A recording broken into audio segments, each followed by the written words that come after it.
voilà, le témoignage des agriculteurs, c'est essentiellement de montrer que les choses, les pratiques ne sont pas spécifiquement liées au cahier des charges bio, mais elles sont induites par les obligations particulières de non-utilisation des produits phytosanitaires de synthèse, des engrais chimiques de synthèse, etc. Ce qui font que les agriculteurs bio doivent appliquer aussi d'autres méthodes de culture qui, derrière, sont des méthodes pour limiter les besoins d'apport extérieur en eau. Est-ce que David ou Claude, vous voyez quelque chose d'autre à ajouter à la fois sur vos pratiques et sur la manière dont vous percevez l'usage de l'eau en agriculture aussi? Claude disait que voilà, l'essentiel pour lui, c'était d'avoir déjà de l'eau qui coule au robinet avant de pouvoir irriguer ses cultures. Comment est-ce que vous vous sentez par rapport à ça? Et comment est-ce que, à l'avenir, avec les diminutions annoncées de régularité, on va dire, des pluies, vous voyez peut-être évoluer des pratiques ou évoluer des sources d'eau sur votre ferme? Comment est-ce que vous envisagez l'avenir à ce sujet? Là, c'est David, là. Après, je sais pas comment va être l'avenir en termes d'eau, tout ça. Je crois qu'aujourd'hui, on a des possibilités de faire des fourrages et des céréales sans aller pomper de l'eau pour l'irriguer. Donc, je crois que c'est déjà un grand pas en avant par rapport à ce qui se pratique dans certains secteurs. Euh, Après, ce que je regrette quand même un petit peu, et ça sera peut-être mon coup de gueule du jour, c'est que la société nous demande quand même beaucoup. On fait des efforts pour améliorer nos pratiques, être autonome, faire bio sans engrais, sans désherbant, tout ça. Après, d'un autre côté, je suis pas sûr qu'on soit bien récompensé par la société euh, parce qu'on nous dit il faut faire ci, il faut faire ça, et puis après les actes, les aides en bio diminuent, voire sont stoppés. Euh, on voit que certains cahiers des charges qui n'ont aucune plus-value sont mieux plébiscités par les consommateurs que la bio. Donc ça, c'est des choses qui me choquent, qui m'agacent au quotidien. Euh, Après, bon, moi, je redis, on a des possibilités de faire comme ça. Donc, moi, je suis dedans. Je pense que d'autres peuvent y arriver aussi. Après, il faut que ça soit donnant-donnant avec la société aussi, quoi. Donc, on fait les choses bien. Pour vous donner un exemple, cette année, je livre mon lait à Sodial en bio et on a eu des pénalités sur le lait bio. Je ne sais pas si vous vous rendez compte du truc. On produit bio et on est pénalisé. Donc, c'était pour pallier un excès de lait bio. Enfin bon, c'est quand même une pénalité sur des pratiques qui, à mon goût, sont très vertueuses et d'avenir. Voilà. Non, très rapidement, on a déjà balayé pas mal du coup de pratiques qui sont plutôt vertueuses, qui vont dans le sens de la sobriété et de l'économie. Voilà, moi aussi j'ai des pratiques en tant que productrice de légumes. Voilà, travailler effectivement sur la réserve utile du sol, donc effectivement amener une capacité de rétention avec de la matière organique. Enfin voilà, on va pas revenir sur ces questions-là. Ce que je voulais juste dire, c'est qu'effectivement, au sein de la Fédération nationale de l'agriculture biologique, ben voilà, que nous représentons là aujourd'hui, puisqu'en fait, Bio63 adhère à la Fédération nationale de l'agriculture biologique. C'est vrai qu'on travaille beaucoup sur ces sujets-là, notamment au niveau d'une future brique climat qui sera intégrée dans un futur label. Enfin, vous en entendrez parler. Et c'est vrai que c'est des questions qui sont vraiment très centrales. Moi, personnellement, je suis venue à l'agriculture parce que je suis militante plutôt climatique à la base et que pour moi, justement, le fait de venir à l'agriculture, c'était une solution pour moi de faire d'influer en fait sur le monde de demain.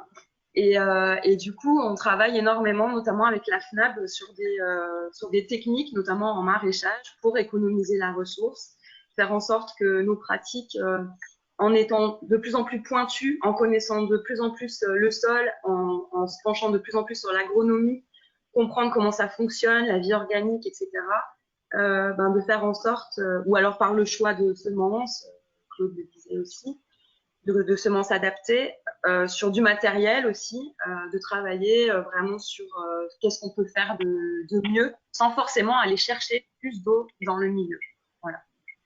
En tout cas, c'est quelque chose qui est politiquement affirmé par le réseau national. Et voilà. Et je pense que tous ensemble, en travaillant beaucoup sur des groupes techniques, on arrivera voilà, à obtenir voilà, des résultats et faire en sorte que l'agriculture biologique est effectivement l'agriculture à ce jour la plus vertueuse de tous les modèles agricoles.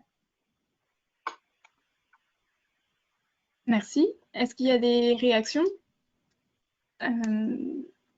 Maïra?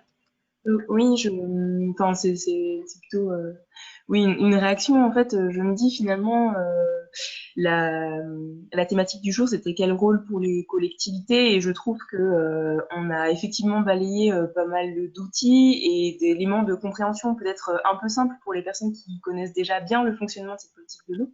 Néanmoins, il me semble que c'est un élément nécessaire, quoi, à une meilleure gouvernance et à l'imagination de nouvelles solutions, comme tu les évoques, Maud, que de mieux comprendre en fait comment ça fonctionne.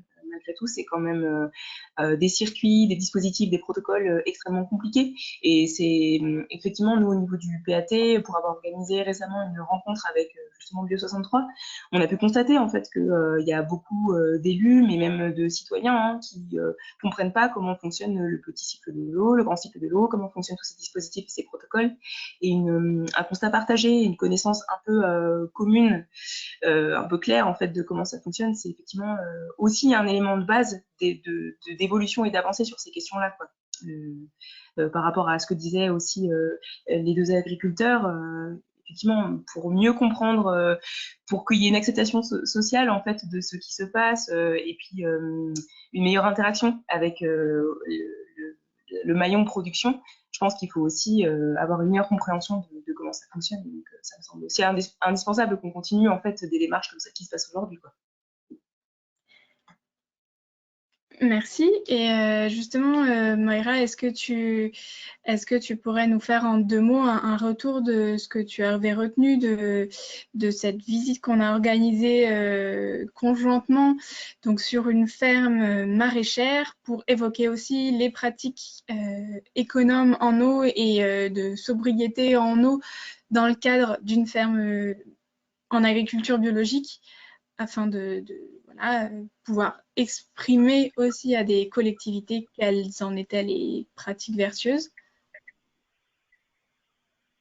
Et ben oui, effectivement, on était allé voir, donc on est allé visiter avec une quinzaine de personnes, donc issus des agents de collectivités, des élus, une ferme en maraîchage et qui a une partie de verger aussi à Lusia, donc qui est la ferme de Nathanaël Jacquard. Et donc l'idée c'était de montrer effectivement les systèmes d'irrigation un peu innovants qu'il y avait sur cette ferme. Donc il nous a montrer en fait les différents dispositifs qu'il avait mis en place, à la fois des voiles d'ombrage, des systèmes de récupération sur les serres, mais aussi un bassin de récupération d'eau.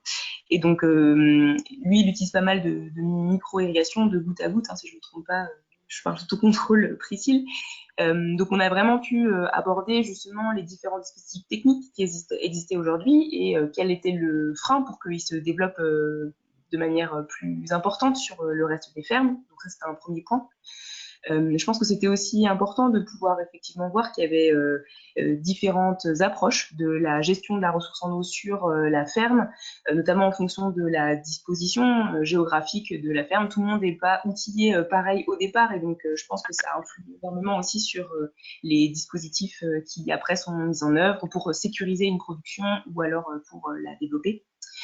Et après, on a pas mal discuté justement de cette question de la gouvernance de l'eau. On avait des élus du SAGE de la Dore notamment, Donc, il me semble qu'un des gros points qui a été évoqué, c'était d'avoir une compréhension générale plus importante de comment fonctionnait justement la gouvernance de l'eau, comment fonctionnaient les cycles de l'eau, notamment auprès des citoyens, des habitants, des élus.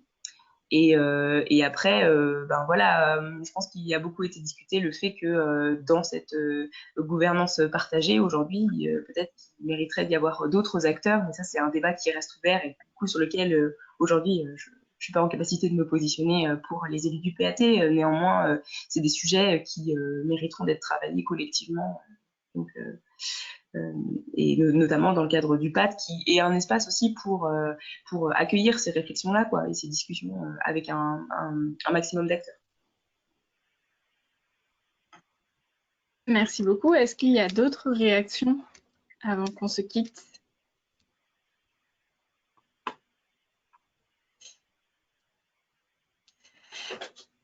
Merci beaucoup, en tout cas, pour votre participation. Donc, simplement pour faire un peu le bilan, je reviens sur la présentation de cette diaporama cette diapositive que je vous avais présentée en introduction des témoignages. C'était voilà,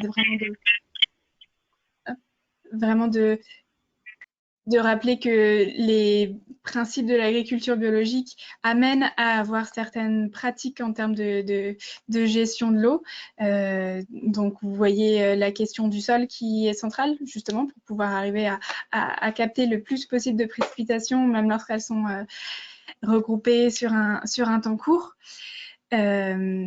Chercher des plantes et des animaux qui soient plus rustiques et qui s'adaptent mieux à la ressource qui est disponible sur place avant d'aller chercher davantage de ressources en eau à l'extérieur. Et puis voilà, comme l'expliquait essentiellement David sur la question de l'autonomie alimentaire, voilà, des systèmes qui cherchent de la résilience pour faire face aux aléas climatiques, donc sécheresse essentiellement.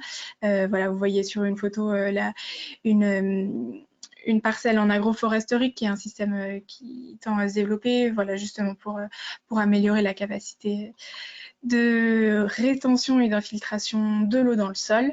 Et sur la droite, les voiles d'ombrage dont parlait Moira sur une ferme maraîchère pour justement pallier là au plus pressé avant d'avoir justement des arbres suffisamment grands pour prendre le relais, dont l'objectif c'est de limiter aussi la transpiration l'évapotranspiration et l'évaporation de l'eau sur des parcelles. Donc voilà, on est dans cette recherche d'économie, d'autonomie.